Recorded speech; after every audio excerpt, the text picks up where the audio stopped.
जी बिल्कुल, जड़माला लंडा बाजार के पीछे वाले बाजार में बैंक अल-फलाह के बाजार में आलम वहाब काटपीस पर आग लगी, जिस पर रेस्क्यू 112 ने फौरन रिस्पांस करते हुए आग पर काबू पा लिया। मेरे साथ फायर ब्रिगेडर आबू साहब मौजूद हैं, इनसे जानते हैं इस हवाले से वो क्या कहते हैं। आप सब बताइएगा कि आपको आग बुझाने में कितनी परेशानी का सामना करना पड़ा? जी, हमें जो ही कंट्रोल की कॉल मौसूल हुई थी, हम 5 मिनट यहाँ पे रिस्पांस किया। जब जो ही गाड़ी हमने बैक की है तो ये लोग असरार कर रहे थे हमारी तारें टूट रही हैं, हमारी फ्लैक्सें टूट रही हैं, जिसमें हमें बहुत सारा दुश्वारी का सामना करना पड़ा। तो हमने फिर भी फ़ौरन आग पे काबू पा लिया था। अभी कितने मिनट में आपने रिस्पांस किया? ये 5 मिनट में गाड़ी इधर आ गई थी।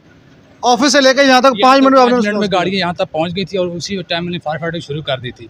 तो ये हमें दुश्वारी काफ़ी सारी है, जो कि ऊपर तारें भी लटकी हुई हैं, जो कि अभी तक हमारी गाड़ी के साथ छुई हुई हैं, जिनसे हमें काफ़ी सारा खदशा है कि कहीं करंट ना लग जाए, कुछ जानी नुकसान ना हो जाए।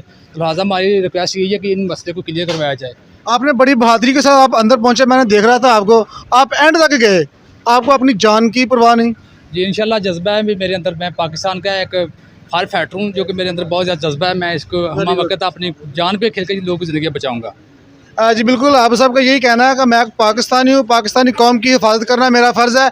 और सबसे बड़ी जो अहम बात इन्होंने ये बताई है कि बाज़ारों के अंदर जो रुकावटें डाली हुई हैं, गाड़ी बैक नहीं जा रही थी, उनको बहुत ज़्यादा परेशानी का सामना करना पड़ता। हमारी जड़ावाला की इंतज़ामिया से गुजारिश है कि जो बाज़ारों के अंदर रुकावटें डाली हुई हैं, इसको फिलफर दौर किया जाए, ताकि खुदा न खास्ता अगर कोई और जानी नुकसान ज़्यादा ना हो सके, ताकि बर वक्त जो आप अपना रिस्पॉन्स दे सकें। जी।